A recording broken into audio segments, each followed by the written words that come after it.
Hello friends, welcome to brain booster. आज हम लोग क्लास 10 का प्रोबेबिलिटी चैप्टर करने वाले हैं। प्रोबेबिलिटी चैप्टर में आपको बहुत इजी से वे में पढ़ाऊंगा, आपको पूरा समझ में आ जाएगा। बस आप इस वीडियो को पूरा देखिए। प्रोबेबिलिटी मीन्स होता है पॉसिबिलिटी, मतलब किसी भी चीज़ की संभावना। पॉसिबिलिटी ऑफ रेन टुडे, ये भी एक संभावना है कि आज वर्षा होगी। ये एक संभावना है, ये श्योर नहीं है कि आज वर्षा होगी, लेकिन एक संभावना है कि आज वर्षा होगी। अगर ये लाइन लिखा हुआ है तो इसका मतलब इसमें संभावना जाहिर किया गया है कि आज वर्षा होगी। ठीक है। अब देखिए, प्रोबेबिलिटी का सिंबल ये होता है, पी मतलब प्रोबेबिलिटी और ई मतलब इवेंट, मतलब जिसकी जो सिचुएशन दिया हुआ है उसी को इवेंट कहा जाता है। मतलब जो दिया हुआ है कि इसकी संभावना है तो वो इवेंट हुआ, जिसके बारे में बताया जा रहा है कि इसकी इतनी संभावना है, उसकी उतनी संभावना है, वो इवेंट हुआ। अब प्रोबेबिलिटी निकालने का फॉर्मूला मैं आपको बता रहा हूँ, number of favourable outcome upon total number of possible outcome. अब यहाँ पर फेवरेबल आउटकम और पॉसिबल आउटकम किस चिड़िया का नाम है? फेवरेबल आउटकम मतलब जो हमें निकालना है, एक प्रोबेबिलिटी दिया हुआ है, उसमें हमें एक पर्टिकुलर बताया जाएगा कि इसकी संभावना क्या है इस प्रोबेबिलिटी में, इस क्वेश्चन में, तो उसे हम फेवरेबल आउटकम कहेंगे, जो हमें निकालना है। और पॉसिबल आउटकम मतलब एक सिचुएशन का जितना भी पॉसिबल आउटकम है, मतलब जितना भी संभव हो सकता है, वो उसी को पॉसिबल आउटकम कहते हैं, मतलब सारा का सारा संभावना।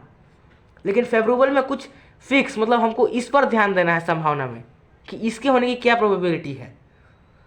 उसी चीज़ को मैंने यहाँ पर लिखा हुआ है, आउटकम पॉसिबिलिटी ऑफ एक्सपेरिमेंट, मतलब उस एक्सपेरिमेंट में पॉसिबिलिटी जितनी भी है उसी को हम लोग आउटकम कहते हैं। Sample space collection of all possible outcome, मतलब जो पॉसिबल आउटकम है उसको हम लोग सैंपल स्पेस बोलते हैं। कलेक्शन ऑफ जितना भी पॉसिबल आउटकम है उसको अगर एक साथ किया जाए, मान लीजिए अगर एक डाइस है, डाइस में कौन कौन हो सकता है possible outcome, all possible outcome, तो 1 2 3 4 5 और 6। तो इसका अगर हमको सैंपल स्पेस लिखना होगा तो कैसे लिखेंगे? सैंपल स्पेस, तो सैंपल स्पेस हम इसका लिखेंगे, लिखा क्या है, collection of all possible outcome, मतलब सारा का कलेक्शन। 1 2 3 4 5 6 को कोमा में लिख के करली ब्रैकेट्स में क्लोज कर देंगे, तो ये इसका सैंपल स्पेस हुआ, मतलब सारा का सारा कलेक्शन हो गया पॉसिबल आउटकम का। एक डाइस को थ्रो करने पर सारा का सारा पॉसिबल आउटकम का एक कलेक्शन हुआ कि इसी में से कोई एक आएगा। लेकिन वो जो कोई एक है उसी को हम लोग फेवरेबल आउटकम कहते हैं। वो कोई एक हमें पूछा जाएगा कि इसकी संभावना क्या है। मान लो 1 की संभावना क्या है, इस डाइस को फेंकने, अगर हम डाइस को एक बार फेंकेंगे तो 1 की संभावना क्या है, तो हम इसे लिखेंगे कैसे? प्रोबेबिलिटी ऑफ 1 आने की संभावना क्या है, तो फेवरेबल आउटकम अपॉन में ऑल पॉसिबल आउटकम। तो फेवरेबल आउटकम क्या है? फेवरेबल आउटकम हमारा 1 है। 1 कितनी बार आ सकता है? एक ही बार आ सकता है, क्योंकि इसमें एक ही बार 1 है तो 1 यहाँ हो गया। और पॉसिबल आउटकम कितना है, तो गिनो, 1 2 3 4 5 6 पॉसिबल आउटकम, 1/6, इसका आंसर 1/6 हो जाएगा। उसी तरह से 2 का भी फाइंड कर सकते हैं हम लोग।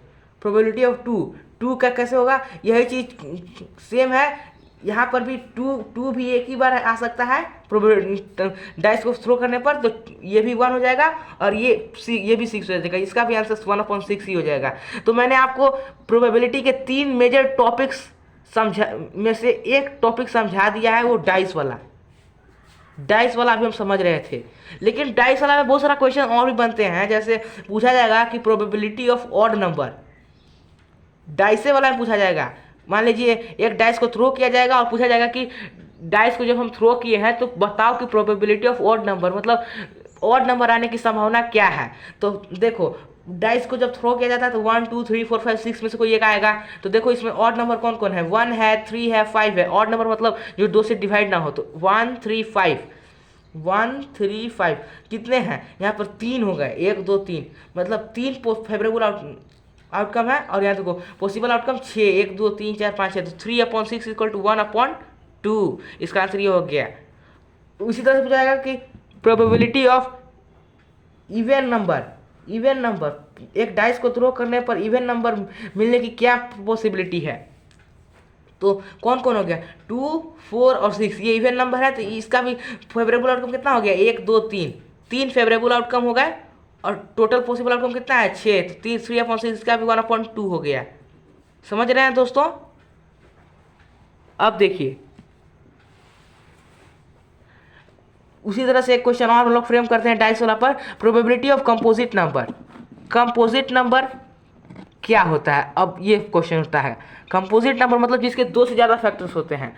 तो डाइस में डाइस को थ्रो करने पर क्या क्या आ सकता है, चाहे तो 1 आएगा, 2 आएगा, 3 आएगा, 4 आएगा, 5 आएगा या 6 आएगा।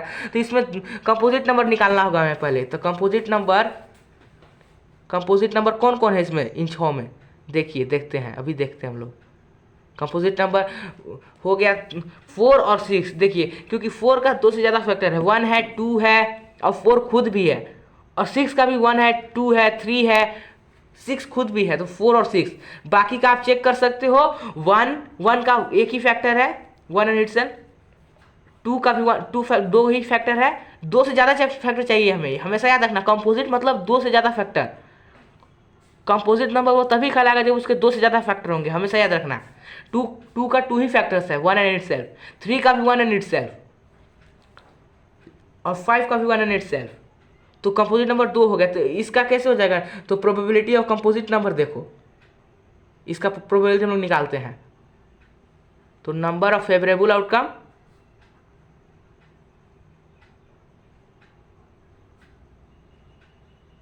अपॉन में total number of possible outcome.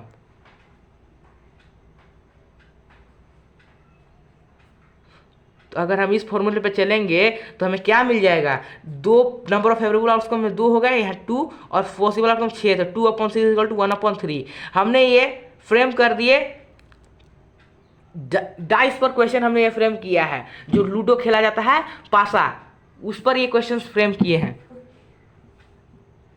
एक क्वेश्चन, अब मैं आपको एक मेजर टॉपिक और बता रहा हूँ, क्वाइंस का एक मेजर टॉपिक, वो उससे भी क्वाइंस पूछे जाते हैं। अब क्वाइंस तो आपने सिक्का देखा ही होगा, सिक्का में 2 पॉसिबिलिटी होती है, चाहे तो हेड आएगा, चाहे तो टेल आएगा। अगर एक सिक्के को थ्रो किया जाए तो चाहे तो हेड आएगा, चाहे तो फिर टेल आएगा, और तो कुछ नहीं आएगा। कुछ नया तो प्रकट होने वाला नहीं है, इसलिए हेड या टेल। तो अब मान लो पूछा जाएगा कि प्रोबेबिलिटी ऑफ हेड बताओ। अगर एक सिक्के को टॉस किया जाए तो प्रोबेबिलिटी ऑफ हेड बताओ, तो कैसे बताओगे। यहाँ देखो, एक सिक्के को टॉस किया जाएगा तो चाहे तो हेड आएगा, चाहे तो टेल आएगा। तो नंबर ऑफ फेवरेबल आउटकम क्या हो गया,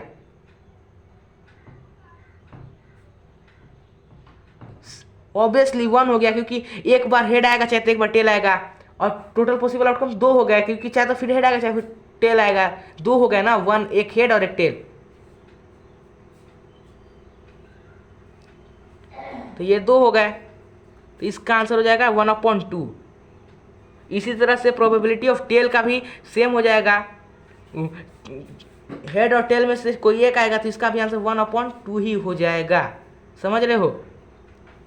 अब देखो एक बात बता रहा हूँ, श्योर इवेंट जो होना ही है वो हमेशा 1 होगा, उसका हमेशा प्रोबेबिलिटी 1 होगा। जो होना है उसका प्रोबेबिलिटी हमेशा 1 होगा। जैसे यहाँ हेड टेल में देखो 1.5 है, आधा चांस है, 50-50 है, लेकिन जो होना है उसका प्रोबेबिलिटी हमेशा 1 होगा, क्योंकि वो कंफर्म है, होगा ही। अब इम्पॉसिबल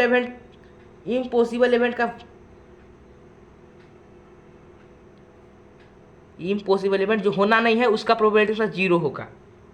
अब प्रोबेबिलिटी 0 हो गया तो वो प्रोबेबिलिटी है ही नहीं, क्योंकि उसकी संभावना ही नहीं है, क्योंकि वो 0 है, वो कुछ नहीं है, वो संभव ही नहीं है। ये मैंने तुमको कॉइन्स पर बता दिया और बता दिया तुमको डाइस पर। अब एक टॉपिक और मैं तुम्हें बता रहा हूँ, ये टॉपिक बहुत अच्छा होता है, प्लेइंग कार्ड। इसमें ज़्यादातर बच्चे फंसते हैं। इसका कॉन्सेप्ट समझिए, बहुत अच्छा कॉन्सेप्ट है प्लेइंग कार्ड। इस पर बहुत सारे क्वेश्चंस फ्रेम किए जाते हैं। देखो प्लेइंग कार्ड मैं आपको समझा देता हूँ। देखो सबसे पहले तो प्लेइंग कार्ड मतलब ताश होता है, जो हम लोग ताश देखे ही होगे, तुम लोग ताश खेले भी होगे। तो ताश में टोटल 52 कार्ड होते हैं।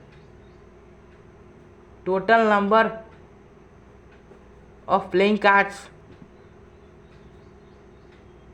Equal to 52। टोटल 52 कार्ड होते हैं, लेकिन ये जो 52 कार्ड्स हैं इन्हें 4 भागों में डिवाइड किया जाता है। देखो कौन से वो 4 भाग हैं, मैं तुम्हें बता रहा हूँ। एक, ये दूसरा यहाँ पर करेंगे और तीसरा दे देंगे और यहाँ पे चौथा दे देंगे। तो देखो 13 के ग्रुप में इन 52 कार्डों को बांटा जाता है। 13 के ग्रुप में 4 भागों में बांटा जाता है। 13 चौकी 52 होता है ना, तो 13 के ग्रुप में इन 52 कार्डों को बांटा जाता है। तो पहला ग्रुप है क्लब, पहला ग्रुप का नाम है क्लब। दूसरा ग्रुप का नाम है स्पेड। तीसरा ग्रुप का नाम है डायमंड और चौथा ग्रुप का नाम है हार्ट। और मैं इनके तुमको सिंबल भी बता देता हूँ। क्लब का सिंबल होता है ये ऐसे, ये देखो क्लब का सिंबल मैं दिखा रहा हूँ तुम्हें। ये जो फोटो दिख रहा है तुम्हें, ये फिगर, ये क्लब का सिंबल है। इस पे एट का सिंबल दिखा देता हूँ। एक बार कार्ड्स खरीद कर तुम जरूर लाना घर पे और देखना, तुमको उससे ज़्यादा अच्छा समझ में आएगा। डायमंड, डायमंड का सिंबल होता है ऐसे, ये देखो ऐसे ऐसे करके। और हार्ट का सिंबल होता है ऐसे। अब देखो ये दोनों जो हैं, ये स्पेड, क्लब और स्पेड, ये ब्लैक कलर में होते हैं हमेशा। इनका कलर बता रहा हूँ, इनका कलर। और ये दोनों जो हैं ये हमेशा रेड कलर में होते हैं। मतलब देखो ये 13 हो गए, ये 13 हो गए, ये 13 हो गए और ये भी 13 हो गए। 13 13 13 13 52 कार्ड को 4 भाग में डिवाइड कर दिया गया 13 के। 13 चौकी 52। अब देखो तो ब्लैक कार्ड टोटल कितना हो गया 26। अगर ये दोनों को ऐड किया जाए तो 13 + 13 26 हो गया। और अगर टोटल रेड कार्ड की बात किया जाए तो कितना हो गया 26 रेड कार्ड भी हो गया।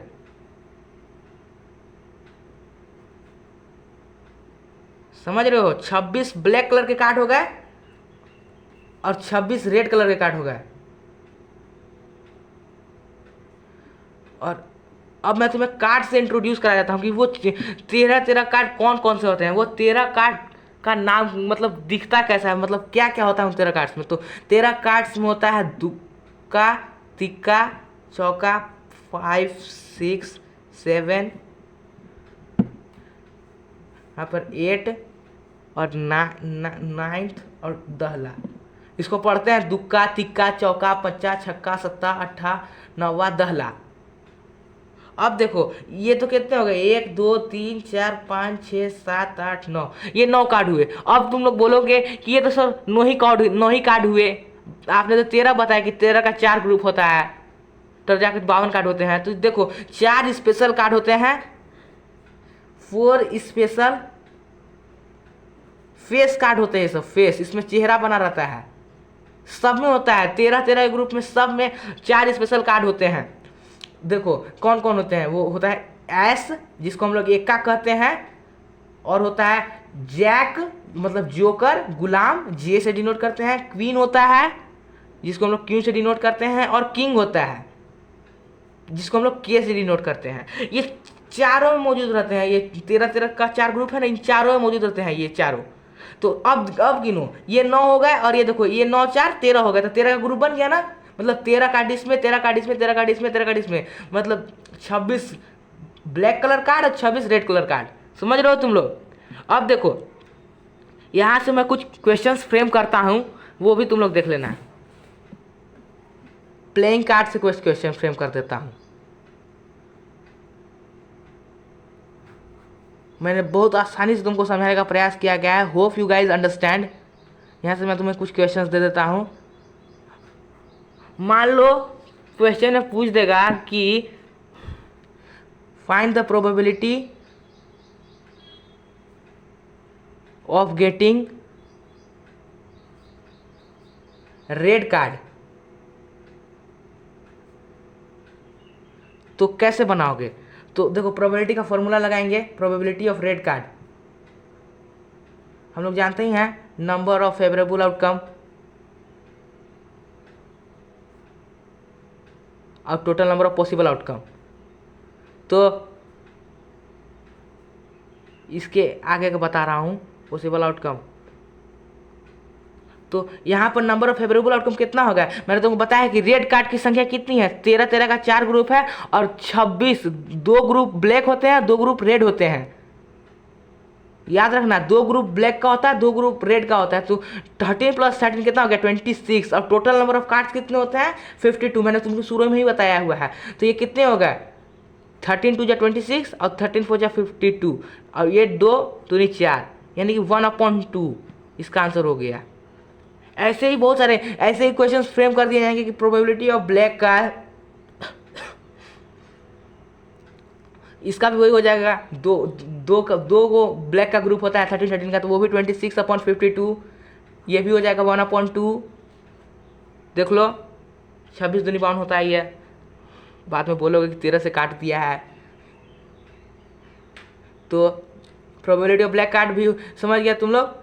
ऐसे ही बहुत सारे क्वेश्चंस फ्रेम किए जाएंगे।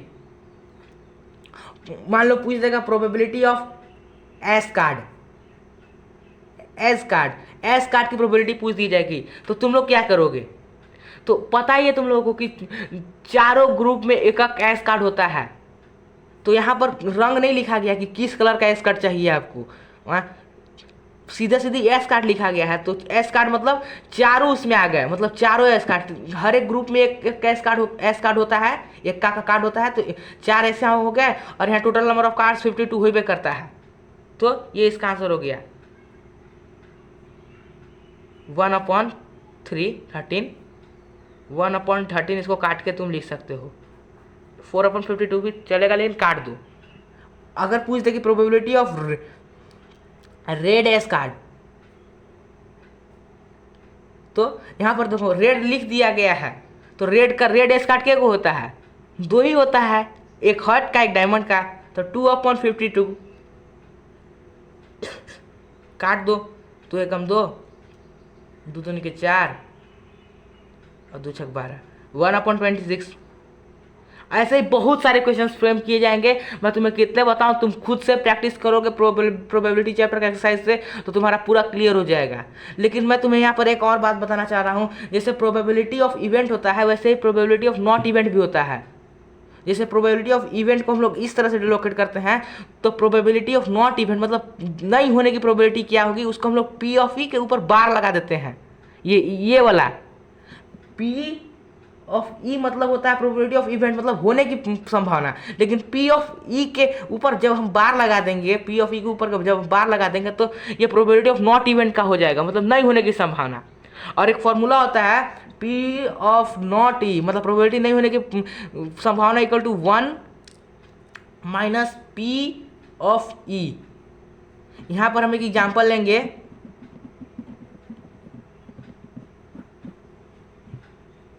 एग्जाम्पल में हम लोग लेंगे। तो देखो यहाँ पर हमने एक एग्जाम्पल लिया हुआ है। प्रोबेबिलिटी ऑफ इवेंट दिया हुआ है, P(e) दिया हुआ है 0.05।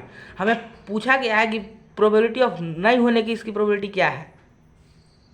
तो हम ये फॉर्मूला लगाएंगे। हम जानते हैं P(not)E = 1 - P(e). तो देखो इसमें से माइनस कर देंगे 1 - प्रोबेबिलिटी नहीं होने की प्रक्रिया = 1 - प्रोबेबिलिटी होने की प्रक्रिया 0.05। तो इसका आंसर हो जाएगा 0.95। इसको जब तुम माइनस करोगे तो यह इसका आंसर हो जाएगा। यहाँ पर तुम्हारा प्रोबेबिलिटी चैप्टर पूरी तरह से कंप्लीट होता हुआ मैंने तुम्हें सारे कॉन्सेप्ट्स इस प्रोबेबिलिटी से रिलेटेड दे दिए हैं। अब तुम इस पर प्रैक्टिस करो, क्वेश्चन तो तुम्हारे और अच्छे से क्लियर होंगे। Thank you for watching. Please like, share and subscribe if you love this video.